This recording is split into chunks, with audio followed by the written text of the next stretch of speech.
I've been accused of causing division. Well, we don't take time to turn to it, but in Luke 12, Jesus said, I came to bring division. He came to bring a division between light and darkness, between the truth of God and the lie of Satan. And if you will read in John's Gospel, you will find 3 or 4 times over it. Everywhere Jesus went, it says there was a division among the people because of him. Because people didn't like what he said. And they were not willing to accept the truth. But they will quote verses like, mark them which cause division among you, and avoid them. That's Romans 16, verse 11, but I misquoted it. I left something very important out, which very often is left out. What does that verse really say?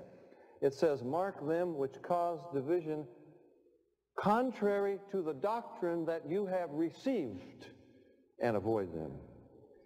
You are not causing division if you are standing for the pure truth, the doctrine of the Word of God. It is those who refuse to accept it who are causing division.